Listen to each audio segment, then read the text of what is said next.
किसी ने बड़े कमाल की बात कही है कि हमारे आसपास कुछ लोग ऐसे होते हैं जो अपनी परेशानी से ज्यादा दूसरों की खुशियों से परेशान होते हैं। एक राजा था जो रोजाना 100 लोगों को खीर खिलाया करता था। जो गरीब लोग थे, जरूरतमंद थे, उनकी मदद करता था, रोजाना उन्हें भोजन कराया करता था। एक दिन उस राजा की जो खीर थी उसमें गड़बड़ हो गई।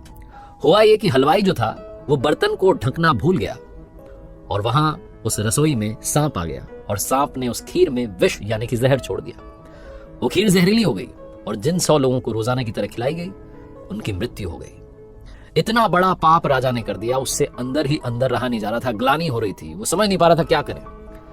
उसने ये फैसला लिया कि वो अपना राजपाट छोड़ देगा, किसी और को अपना उत्तराधिकारी बनाएगा और सब कुछ छोड़ करके जंगल में जाकर के भगवान से कहेगा कि मुझे माफ कर दो, मैं पश्चाताप करना चाहता हूं। इसी विचार के साथ में राजा चल दिया। जब वो जंगल की तरफ रवाना हुआ तो शाम होने को आई। एक गांव रास्ते में आया, उसे लगा कि आज यहीं विश्राम कर लेते हैं। तो उसने पता लगाया कि कोई ऐसा घर है, वहां चौपाल पर कुछ लोग बैठे हुए थे। उनसे पूछा कोई ऐसा घर है जिसमें भक्ति करने वाले लोग रहते हैं। तो गांव वालों ने कहा कि हाँ जी, एक घर है जिसमें भाई बहन रहते हैं, दोनों भक्ति करते हैं, वहां रुक जाओ।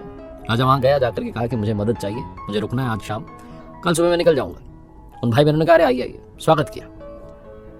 जो बहन थी वो रोजाना सुबह जग करके ध्यान करती थी, ईश्वर की आराधना करती थी, मेडिटेशन करती थी। उसके बाद में ध्यान के बाद में वो नाश्ता बनाती थी, दिन का रूटीन फॉलो करती थी।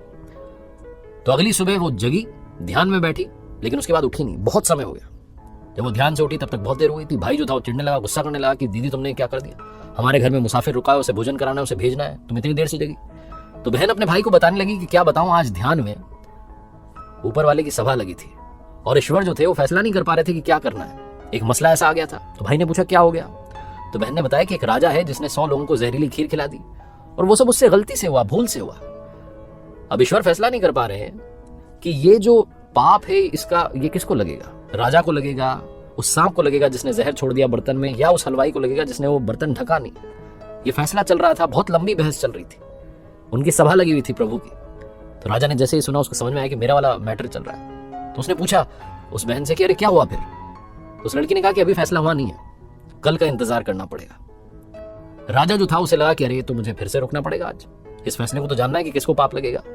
राजा ने कहा क्या मैं एक दिन और रुक सकता हूं, मुझे कल निकलना है। राजा उसी घर में रुक गया। गांव में दिन भर चौपाल में चर्चा होती रही कि वो जो आदमी कल आया था शाम में मुसाफिर, जो कह रहा था कि मुझे भक्ति वाले घर में रुकना है, ढोंग कर रहा था। जहां उसने देखा कि एक जवान लड़की रहती है भाई के साथ में, उसकी नजर खराब हो गई। देखो आज भी वहीं रुका हुआ है। दिन भर उस राजा की बुराई चलती रही। अगली सुबह वो लड़की फिर से ध्यान में बैठी, ध्यान उसका खत्म हुआ। राजा ने फटाफट से पूछा कि अरे क्या फैसला हुआ। लड़की ने कहा कि वो ईश्वर की सभा में फैसला हुआ कि वो जो पाप है वो तो मेरे गांव में जो चौपाल पर लोग बैठते हैं वो बांट के ले गए। छोटी सी कहानी है, लेकिन सिखाती ये है कि जो निंदा करते हैं, जो बुराई करते हैं, दिन भर गॉसिपिंग में लगे रहते हैं, इसकी बुराई उसकी बुराई, वो दूसरों का पाप भी अपने माथे लेकर के घूम रहे होते हैं। इसीलिए हमेशा हमें किसी की भी हो बुराई से बचना चाहिए।